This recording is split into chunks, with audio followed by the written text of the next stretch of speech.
Thank you, everybody, for joining us today.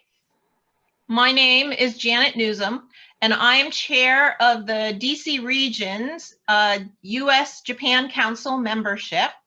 DC is one of a handful of regions that USJC has, and each region kind of organizes slightly smaller events that focus on topics or participants in that actual region. So as many of you know, the US-Japan Council's mission is to try to improve US-Japan relations through people-to-people contacts and networking. We do have a very special program today. And I first want to recognize Kyla Kitamura, who is online. Wave, Kyla. And also Tim White, who is our technical coordinator, in addition to having worked closely with Kyla on coming up with the idea for today's program and actually organizing it. So we would not be here with this program if it weren't for those two individuals. So thank you very much, Kyla and Tim. We're also very proud to have one of our very own regional members, Yuka Hayashi, to serve as the moderator of today's program. Before I introduce her, I will just remind everybody that I did mention it in the notices that went out announcing the program, but I want to make sure everybody is aware that today's program is being recorded. It is on the record, and it will be made much more broadly available in the future after this ends. So if anybody has an objection to being recorded, now is the time for you to drop off. So with that, I want to introduce Yuka Hayashi. She covers trade and the international economy for the Wall Street Journal's Washington Bureau. Previously, she wrote about financial regulation and elder protection. Before moving to Washington, D.C. in 2015, she was a correspondent and deputy bureau chief in Japan for the Wall Street Journal, covering regional security, economy, and culture. She has also worked for Dow Jones Newswires and Reuters in New York and Tokyo. She's a native of Tokyo and studied economics at Waseda University and also received a master's degree from Columbia Journalism School.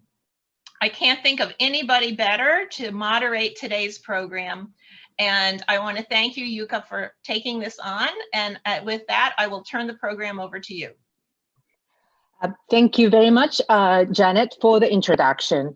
And many thanks to USJC for hosting this very timely event. I am honored to be here. The past 4 years have been an extraordinary period for journalists working in Washington. President Trump's unusual governing style has kept us on our toes constantly. Many journalists have had to keep an eye on his Twitter feed around the clock, ready to file stories any time of the day. There was simply so much to cover. The result of our hard work, however, has been criticized as fake news, and at times we were even called the enemy of the people. Yet it has also been an extremely rewarding time to be journalists covering Washington.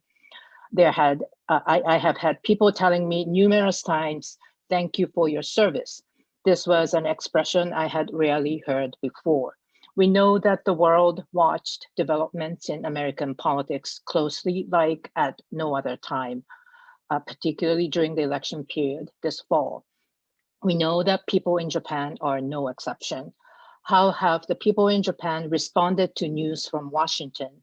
What types of stories interested them the most? What lessons have they learned from our experiences here? Today, we are very lucky to have two journalists who were on the front line of covering the election and the Trump administration and can answer those questions. They are both also familiar with the audience in Japan and how journalists cover politics in the two countries.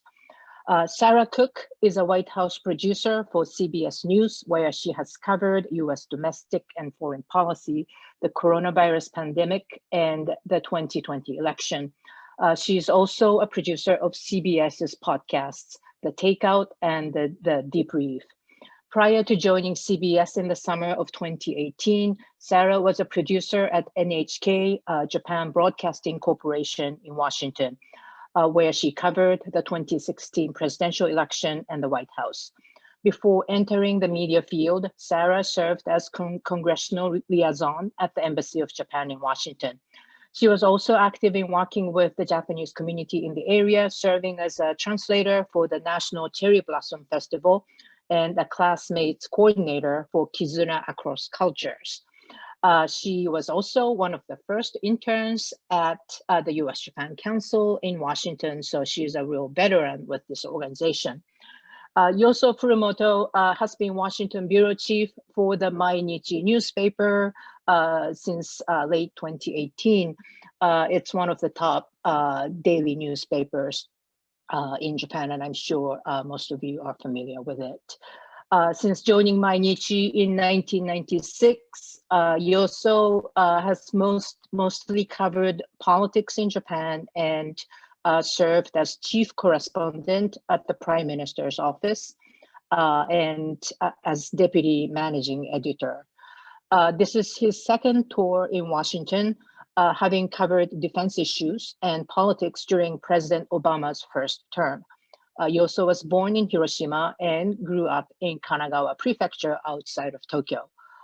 Great to have both of you on the panel. Before we start, practical matters. After the main session, we hope to have plenty of time left for Q&A. So please think about what to ask the wonderful speakers today. When you wish to speak, please raise your hand by pressing the hand sign on your screen. It's either at the bottom or the top, depending on what you're using to view this program.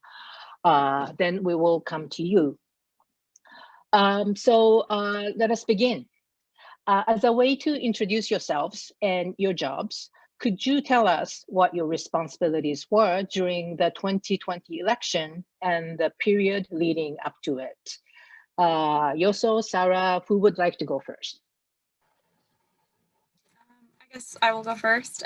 So first of all, very honored to be here today. As Yuka mentioned, I was an intern with USJC back in 2009 and 10, so I'm really happy to still be able to participate with the US-Japan Council. In the lead up to the 2020 election, I've been a White House producer, also covering the election. My main responsibilities were kind of the daily news coverage that was coming out of the White House, as well as producing live shots from both the White House and out in the field, reaching out to White House officials, administration officials, folks over at the campaign, and local people in the cities and states that the president was visiting as part of the campaign trail, about all the news of the day that could be coming out, but also, the impact of coronavirus on the campaign in terms of the places that the president might be visiting for these, rather large rallies that he would often be holding. I would fact check the debates for our coverage and also watch the president's rallies to flag anything particular newsworthy that the president may have said on a given day, and was here for about 15 hours on election night and then the day following the election to cover all of the developments following the results coming in. Of course, we didn't know until the following week what the final tally was going to be. So I'll stop there. Yoso? Yeah, thank you. Thank you for inviting me for this great event. So I'm now a bureau chief. That means I'm responsible for everything, actually, including paying the bills or negotiating the rent. that kind of thing.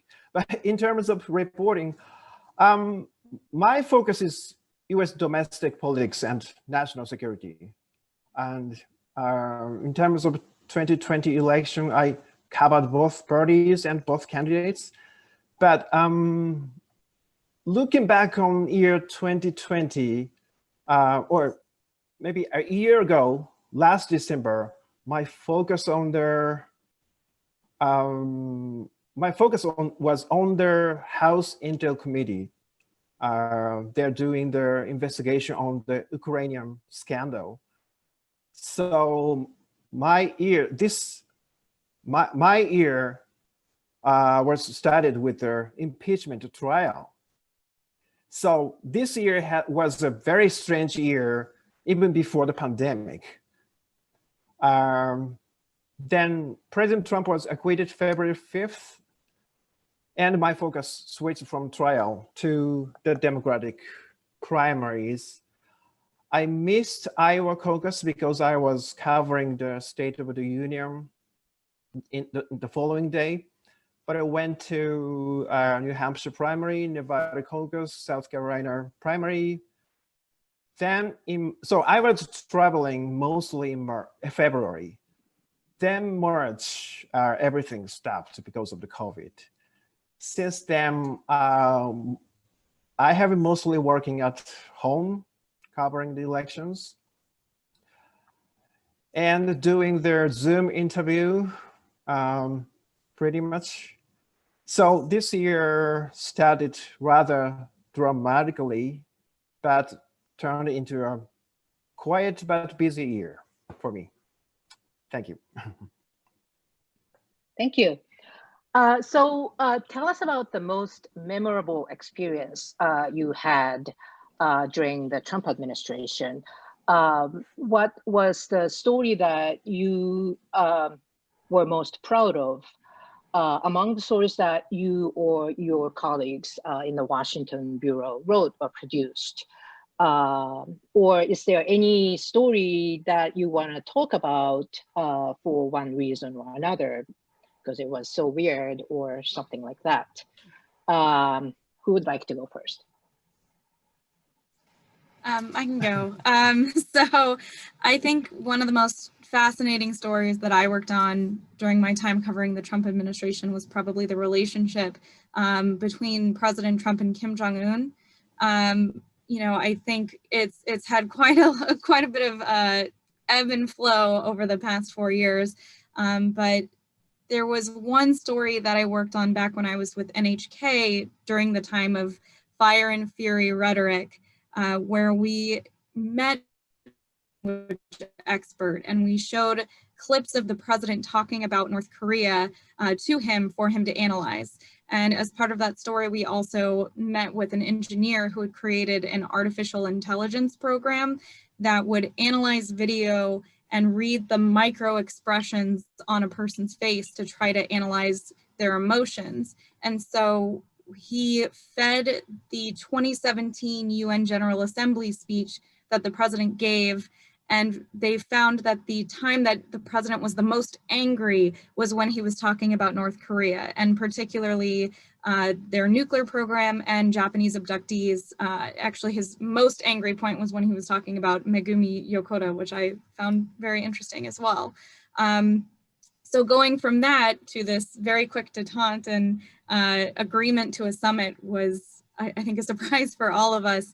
But as part of NHK, I traveled to Singapore to cover that summit. Actually, one of my former colleagues, Alicia Rose, is on here as well, and she came to Singapore with me.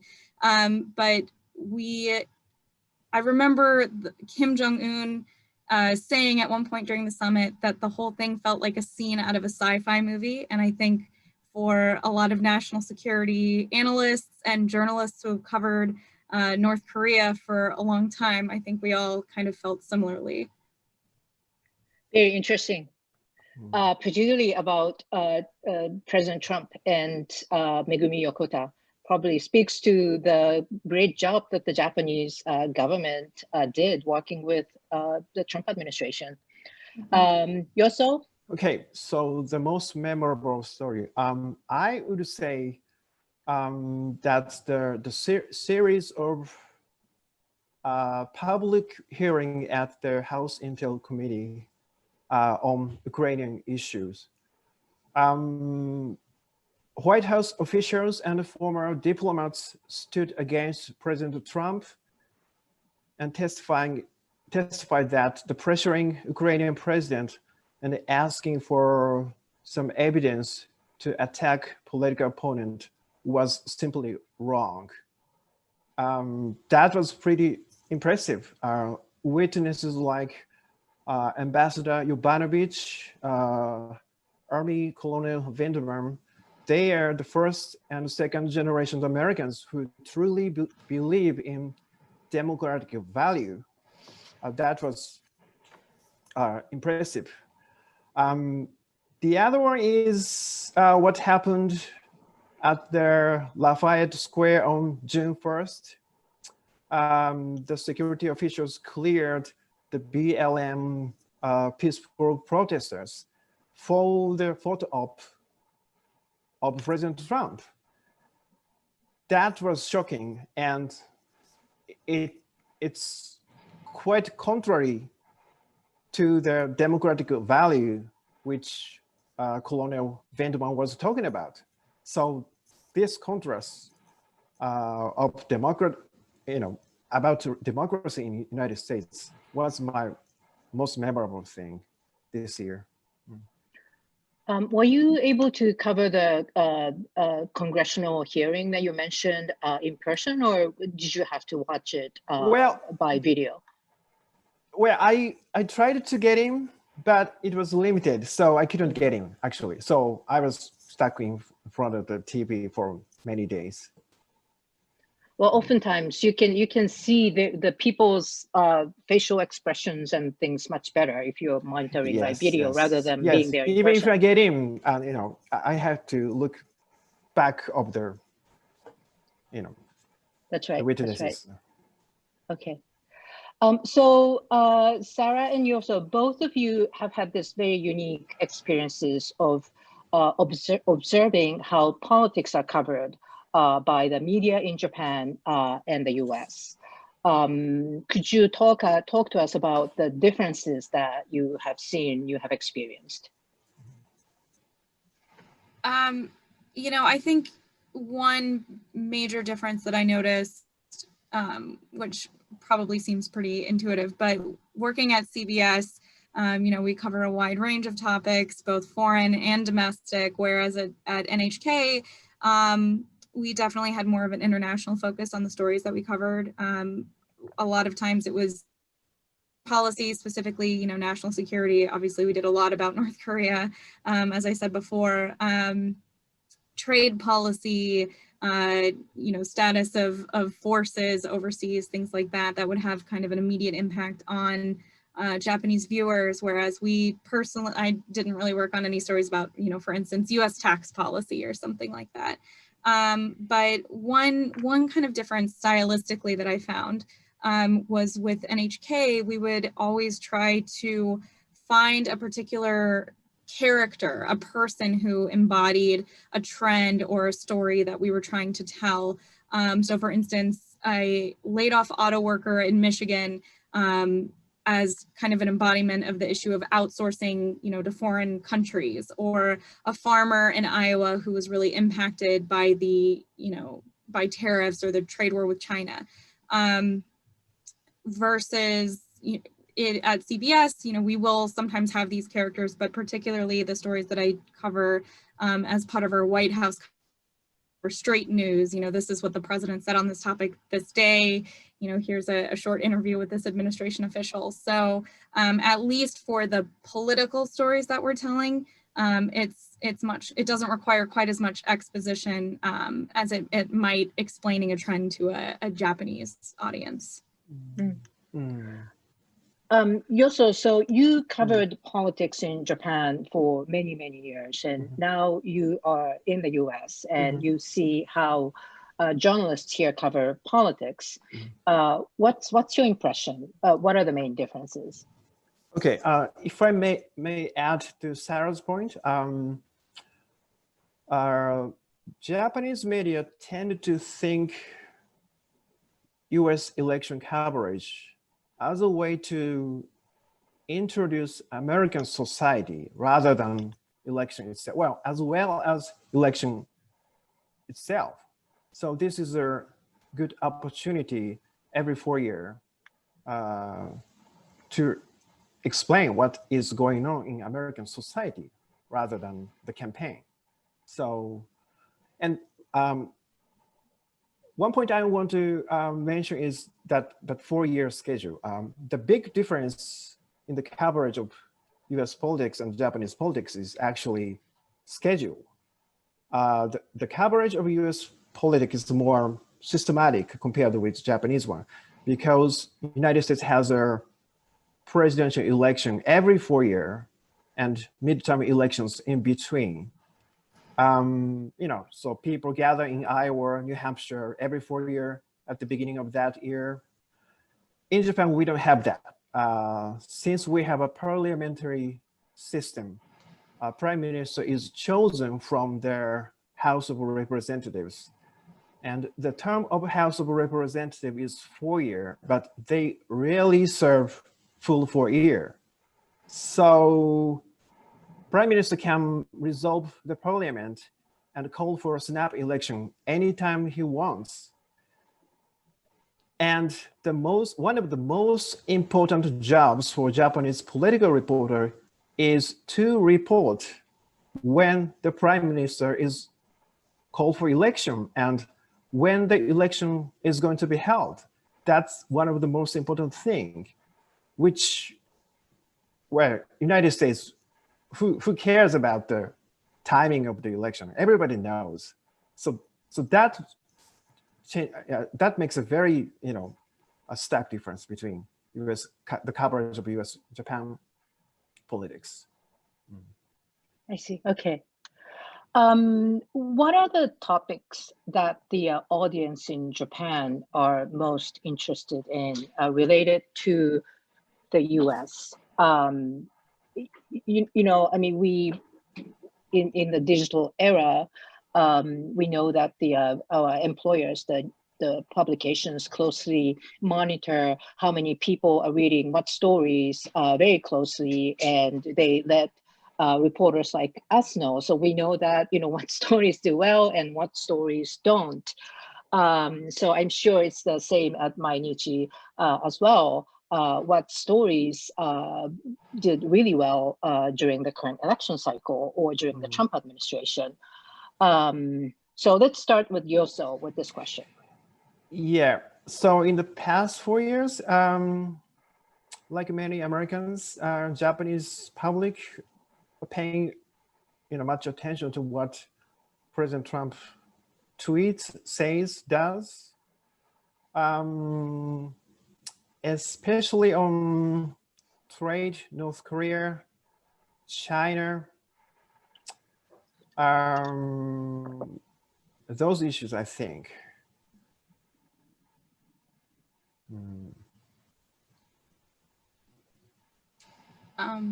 Okay, yeah, Sarah. Yeah, I can jump in. At least, my experiences with NHK, I found during the 2016 election, of course, I think everything that Trump said or did was kind of a novelty. So there was just a lot of interest in understanding who he was and why he said the things he said. We would find old friends of his, people who were members at Mar-a-Lago, just to kind of give a peek into him as a character, as a person. But in terms of more substantive policy stories, as Yoso said, I think foreign policy, particularly related to North Korea and China, trade policy, especially, when the president was threatening tariffs on Japanese auto industry, and even, how just his kind of global trade rhetoric were definitely among our more popular topics. But we did quite a few stories on immigration, and there were a few stories that garnered a lot of interest that I was a little surprised about. But like, for instance, we did a whole piece about the opioid epidemic in New Hampshire, which seems like a very US specific topic, but actually garnered quite a bit of interest in Japan when we worked on it. So, but I think, you know, as you also said before, offering the Japanese audience a view into US society was definitely the goal of a lot of our pieces, and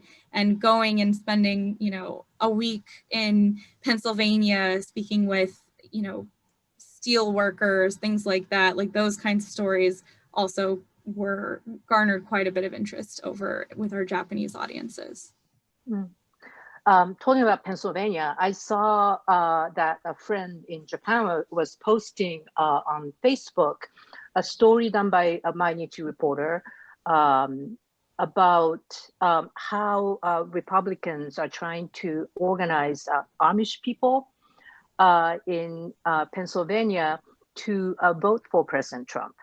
And she went to a small town, I think outside of Lancaster or something like that, and spoke to voters, you know, looked at like yard signs of Amish homes and things like that. And, you know, that seems like a very American-centric story, but it caught the eye of my friend in Tokyo. So yeah, I thought that was a great story.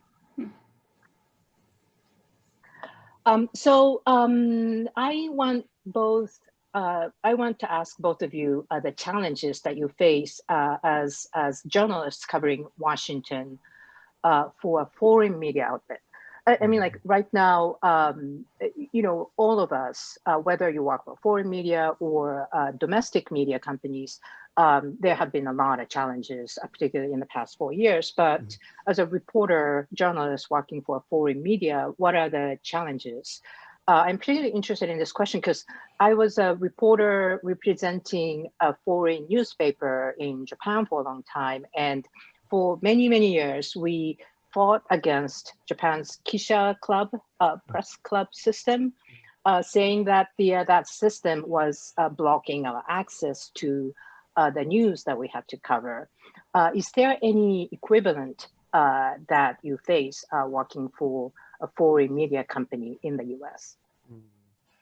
That's a very interesting point.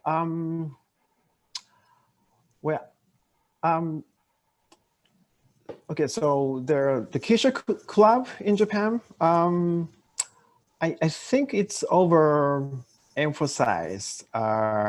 It's not a powerful organization, and it's not that exclusive. I mean, it's more like an organizational group. For instance, sometimes the government wants to notify the reporters something. One of the members of the Kisha Club is responsible for delivering the message to each organization. That kind of that's the main purpose of this club. It's not about to excluding anyone. So in Japan, there's an informal setting to exclude other reporters. It is not a Kisha Club. It's an informal thing, and that exists in Washington as well. So in White House or other organizations, there are groups of people who informally get information from the government. That happens. So I don't think it's very different from their informal information network from the United States. So the frustrating thing is, for me, it's natural, but it's access to the high level. While in Japan, it's possible to get to the highest level, but in here, it never happens. I don't know the phone number of President Trump, so that doesn't happen. So it's frustrating for political reporters. And in terms of the access to the president, I feel it is getting worse for the Japanese media. If I remember correctly, the last US president who held a briefing to the Japanese media was President Bush, I think, before he visits Japan, he held a round table for the Japanese media. That was President Bush. And President Obama, I think President Obama had once or twice one-on-one with NHK. I think that's all. And President Trump never held or interview with Japanese media, I think. So it's getting difficult to get to the high level, and that's very frustrating. But maybe it's happening to the American media as well. I have actually found that the way that the Washington's press corps works is similar to how Japan's press club system works in some ways. Sarah, do you have any thoughts on this topic? I have quite a few thoughts on this topic. When I was at NHK, this was a huge issue for us, especially with, well, first of all, with the campaign in 2016, they were regularly denying press credentials in the final months of the campaign to foreign outlets. It was a huge problem. We would, for the final months of the campaign, we would go to rallies, stand in line for hours like everyone else, and then go in and, have to smuggle in a small handheld camera. Couldn't go in with our big professional camera in order to get any footage from the rallies. And there was a lot of back and forth on that. So that trend of kind of leaving out foreign press definitely continued into the beginning of in the Trump administration. We pressed for many, many interviews with President Trump, and of course never were successful in achieving one. But as you also said, I think also, just trying to get included in background briefings, get called on by the press secretary in the public daily White House briefings, getting interviews with high-level officials. Those were all things that were really difficult for Japanese media and foreign media in general to get. And there is a press group here at the White House called the White House Foreign Press Group. I think just about every Japanese outlet in Washington is a part of that. It's about 30 organizations from, all range of countries.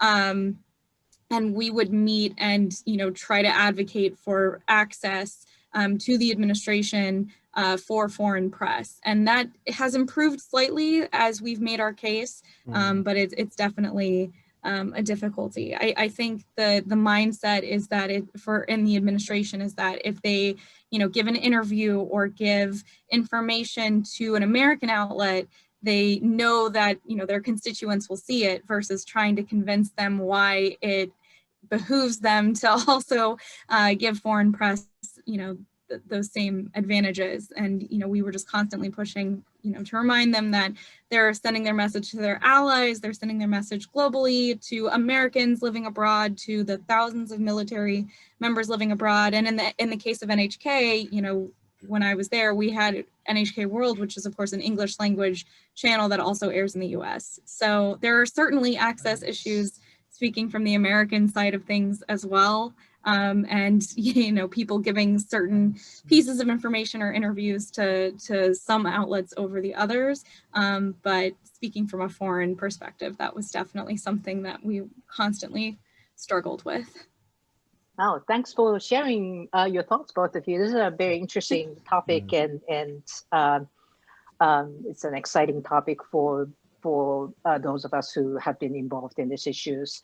I hope that your life has gotten a little easier since you switched to your current employer, Sarah. So here's the last question. How has the pandemic affected your work? I see that, Sarah, you work, are you in the White House? I am in the White House right now. So yes. Yeah, tell us how things work in the White House during the pandemic. Well, they have severely limited, the number of people who are coming in. The White House Correspondents Association is really stressing, if you don't need to be here, if you're not in the pool, that day. You know, the press pool is essentially, you know, every day there's a rotation of about 14 outlets, TV, radio, print, photographers who come and cover the president. That was in existence, you know, before the pandemic as well. But they're just trying to limit the number of bodies in here to try to limit the spread. We have a very small office that we call our booth. It's actually upstairs. I'm down in our radio booth right now just to be able to have this conversation without interruptions. But, you know, we're wearing masks. We're trying to keep our distance as much as possible. It's certainly difficult when many members of the Trump administration here in the White House are not wearing masks or necessarily being concerned about, you know, socially distancing. So we're just trying to keep as safe as possible from the press corps. But the pandemic certainly impacted us in many ways. I was actually work from home from March up until October, and have just recently started physically coming back into the White House. You know, a big part of this job is sourcing, right? Meeting and making relationships with administration officials, going to networking events to meet people, going out to coffees, just to kind of build that relationship of trust. And that's not possible right now with the pandemic. And so, especially because of the amount of turnover that this administration also has, there have been many people that have started at the White House since the start of the pandemic, or other agencies, you know, within the federal government that I haven't had the opportunity to meet personally. And so, you know, I find workarounds, having, you know, conversations over Zoom or over the phone or by email, which, you know, we're all adjusting, but it's certainly difficult to kind of build that person-to-person relationship in these circumstances. So that's definitely, and sorry, one more thing, just with in terms of campaign coverage. In 2016, we were on the campaign trail all the time. You know, we would jump from state to state to state. There were stretches where I wouldn't be home for 2 weeks because we'd just be traveling. And the best part of being on the campaign trail, and in my opinion, is getting to go and meet people on the trail, get a sense of their life, of their circumstances. With NHK, we would often, after a rally, even go back to a person's home, and they would, you know, show us pictures and kind of tell us about their lives as well. And none of that is possible in these circumstances. And CBS has a policy where they were really limiting who and how often we would physically go to cover rallies. And so I actually only went on to one rally, and it was a Pence rally, just because I have, you know, underlying health conditions that I personally didn't feel safe going to a Trump rally when there's, you know, 7, 8, 10,000 people there. So, you know, I think all of that really impacted our coverage of the election, of politics, and our ability to do our jobs. But like everyone else, we're adapting as much as we can to these circumstances. Yeah, I certainly share your frustration about not being able to meet your sources. Yossou, I see that you are working from home like a lot of the rest of us. How is your experience, or your Washington colleagues' experiences different from the experiences of your colleagues back in Tokyo? Okay, so as Sarah pointed out, the informal contact with their sources is very important, but it's not happening. So that's frustrating. But I'm lucky because this is my first tenure, so I know people. I already knew people in Washington before I came here, so I was lucky. But another reporter who came this year, about half a year ago, he's supposed to cover the foreign policy, but he has never been to State Department yet. So must be very stressful. But in terms of on-the-record interview, I never thought Zoom was so powerful and useful. I never used Zoom before the pandemic. I mean, I am doing the interview with Zoom with the people in Boston, LA, wherever. It's cost efficient, and and I don't have to pay for the flight. I mean, so I never thought about this, and I think this type of virtual. No, first of all, I didn't like the phone interview because I couldn't. I can't read the expression of faces that. So I try to avoid the phone interview, and so whenever I wanted to do the interview with, for instance, college professor of Harvard, I took it for granted to travel, to go to Boston, but this Zoom system changed that significantly. I think we will continue to do the interview, on the record interview with Zoom, even after this pandemic. That's a really interesting point. Mm. So now we would like to take questions from the audience. Is anybody ready with a question for our wonderful speakers?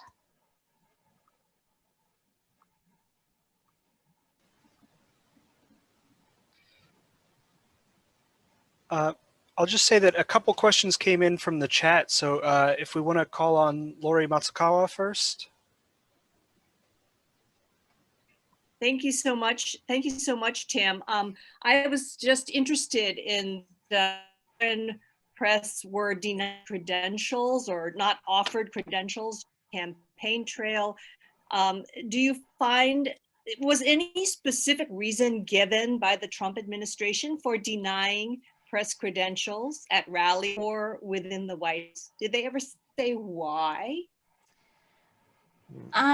No, I can't recall an actual reason as to why that was the case. And it wasn't just foreign press who were denied credentials for a period of time during the campaign trail. It was also, people from certain outlets. I think specific reporters from Politico, for instance, were also denied credentials, but they would occasionally credential us, especially for things like victory speeches, things where they wanted a lot of cameras or a big media presence to point to. And in the final days, they did get better and they started allowing us to be credentialed, but it was definitely for a bulk of the campaign trail. It was very frustrating. But once he became once he became president, we were given regular access to the White House itself. This was more just during the campaign trail. So, I received a hard pass. It took some time, but basically it allows you to come and go from the complex without having to apply, every day or every week for credentials.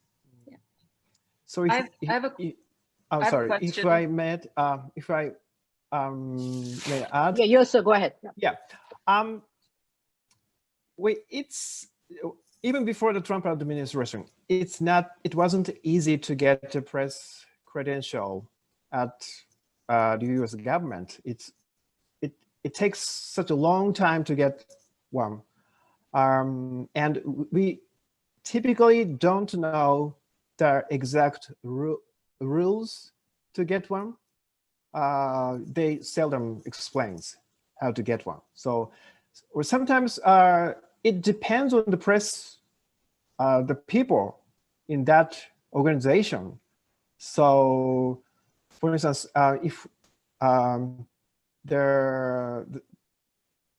if you're lucky, you get a credential very early. It depends on the timing and the people of the press section of the government. So, for instance, I think it took about 6 months to get the DOD credential during the Obama administration. That was normal. And for the White House credentials, it took longer than that. So I think it's natural to limit the number of foreign press because simply there are too many foreign presses in Washington.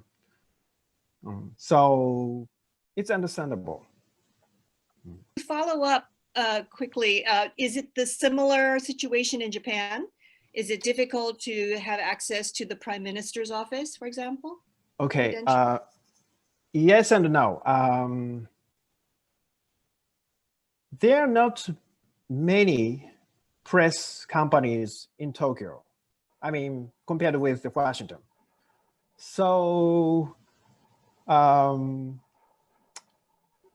there's possible to get the credential at the Prime Minister's office, but even if foreign companies gets one, it is seldom for them to attend the briefing every day. I've noticed maybe Reuters, I think Reuters is the only company. Maybe, Bloomberg typically has a Japanese reporter. So it is not limited, but they don't come regularly. It's time consuming. And so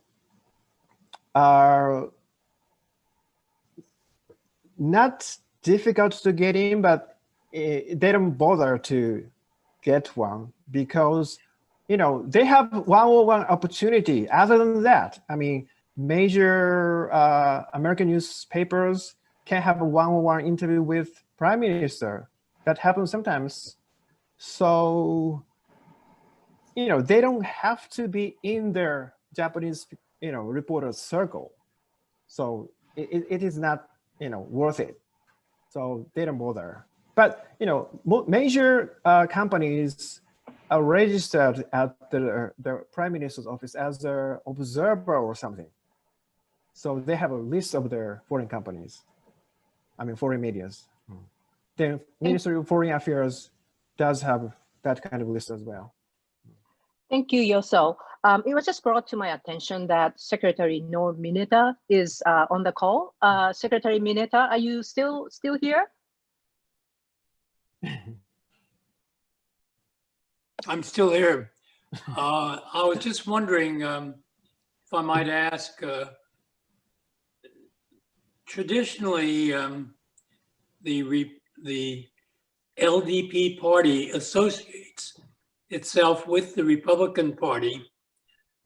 But I don't think of Trump as being a Republican. I think of him as being more followers of him as being cultists of Trump. So I'm wondering, how does the Japanese press try to associate itself with the Republican Party? Because to me, the President Trump is not a Republican. It's his followers are followers of the Trump cult.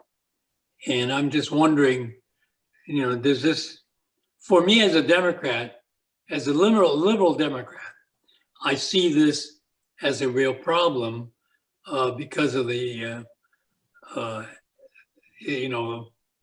the access is not there, and people are following President Trump as if he's really a Republican. And my very best friend is former Senator Alan Simpson, very strong liberal, conservative Republican, and yet he finds it very difficult to associate with today's Republican Party as it's been taken over by President Trump. Thank you for the question, Secretary Mineta. Yoso, Yes. your thoughts?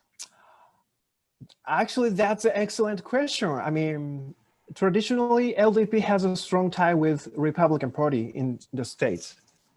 That's undeniable.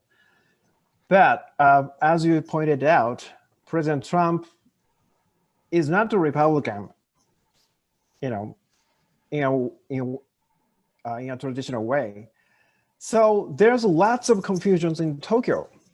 As you may have probably noticed, there are at least 2 Trump supporters rallies in Tokyo, and one American network reported that back in here. The reason the conservative people still support Trump is basically Trump administration's policy toward China. So they don't pay much attention to the democratic value of this administration. The old matter is China. So President Trump's rhetoric resonated in Tokyo as a way to express resonate with the conservative nationalists in Japan as a way to express anti-China feelings. So in the Trump rally in Tokyo, basically they're saying win of Biden means win of China, that kind of sentiment. So I believe it takes some time for the LDP and the conservative people in Japan to understand what was actually happened during the Trump administration. We're trying to explain what happened, but basically we have been attacked by the conservative pundits, or there are some specific novelists, famous one, which is still tweeting the US election was rigged and actually Trump would win eventually. We're still saying that, even yesterday. So I think it takes some time for the people to understand what actually happened during the Trump administration in terms of preserving the value of democracy, rule of law.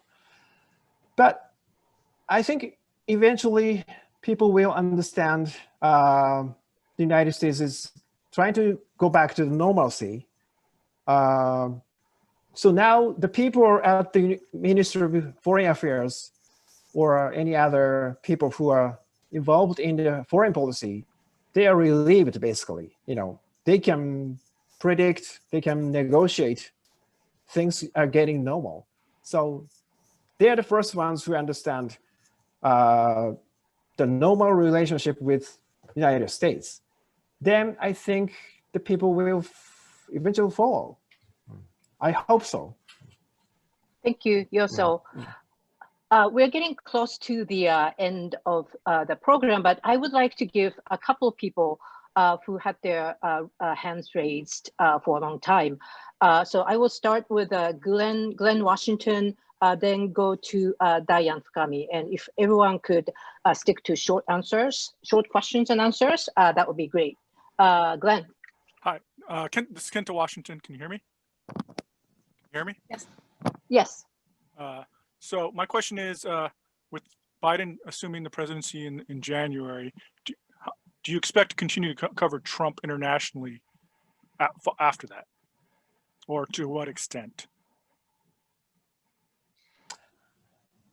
I think we do. The focus will be his supporters. How many and how enthusiastic the supporters will follow Trump. And we will never forget Trump, probably. And he will, will do something, provocative. Or maybe he can be in problem with prosecutors at some point. So he will continue. He will continue to be news coverage, I think. Sarah, do you have any comment?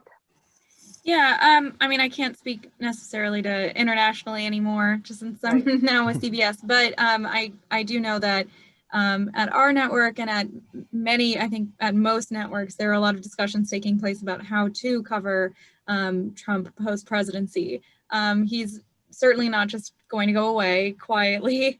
I think he will continue to make his voice heard.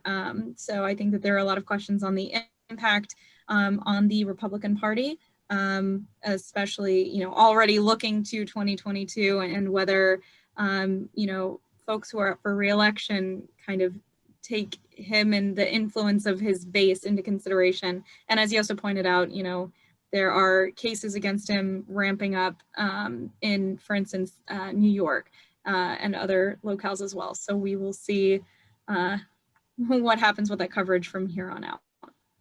Thank you, Sarah. Diane, if you are still here, this is your turn. Thank you very much, Yuka. You know, my question requires a longer response. So in the interest of time, I will skip it. Just something for you to consider though. And I'd like to talk to you maybe at a future time. The amount of context that you needed to explain to your audience about what's happening with US elections, because it's not just policy. It's not simple things. It's about what's happened surrounding the people who are running. But in the interest of time, and Yuka, I know that you have to get off, it's not important to answer that question in this forum. But thank you very much for calling on me.